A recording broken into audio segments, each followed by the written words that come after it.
Will The Legend of Zelda Tears of the Kingdom win Game of the Year? Let's talk about it. This year has been probably one of the biggest years for gaming ever.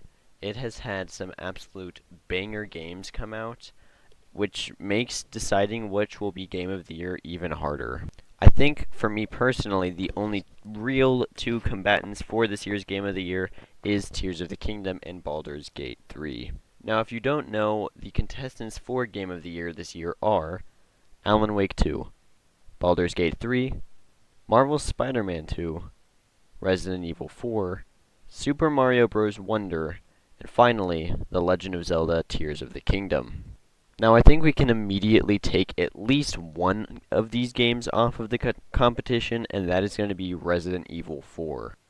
Now, don't get me wrong, this game is great, it's a really fun game, but it is a remake. And I seriously don't believe that a remake will be able to actually get Game of the Year. It's a great game, but I don't think it's Game of the Year worthy whatsoever. Next game that I can go ahead and take off here is probably Alan Wake 2. Now, again, this game is fantastic, but I do think that it came out a little late and is honestly just has a much smaller niche. And, I mean, it's a horror game. Those are great, but I don't think that it's going to get Game of the Year either. Now, for these last 3 games, they are the biggest competition. Oh, I'm sorry, 4 games. For these last 4 games, they are the biggest competition. That is going to be Baldur's Gate 3, Marvel's Spider-Man 2, Super Mario Bros. Wonder, and Tears of the Kingdom. Now, I think out of these 4 games, Mario Wonder probably isn't going to be getting it. I love the game. It's a great game. It's highly rated.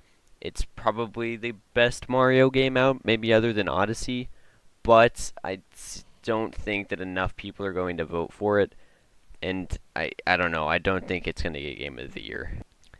Now, all we have left are the 3 titans that released this year, and out of these 3, the next one that I'm going to be getting rid of is Marvel's Spider-Man 2. Again, just like the rest of these games, Marvel's Spider-Man 2 is a fantastic game, but this game played it very, very safe and didn't really do anything that revolutionary other than pretty much instant fast travel. I just don't think that Marvel's Spider-Man 2 did enough revolutionary stuff to secure it Game of the Year. It's a great game, but not Game of the Year great. Now, it has all come down to this: Baldur's Gate 3 versus Tears of the Kingdom. Which one is going to win? Now, if you've watched my videos, you probably know that I am a massive Zelda fan. Zelda is my favorite video game franchise ever. However, I don't think that Tears of the Kingdom is going to win. Baldur's Gate 3 has just done so much for the gaming community this year and has completely raised the standards of gaming in general. Developers were literally angry at Baldur's Gate 3 because of how good it was since it raised the standards so high. Unfortunately, I think in this situation, Baldur's Gate 3 is the Breath of the Wild of 2017 and the Elden Ring of 2022.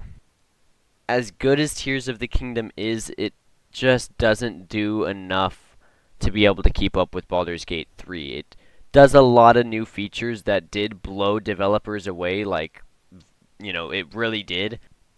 But unfortunately, I don't think that it's going to be able to win. I want it to, I really, really do, but versus Baldur's Gate 3, unfortunately, I think that Baldur's Gate 3 is going to win. Tears of the Kingdom, close second. I really want it to win, but I don't think it will.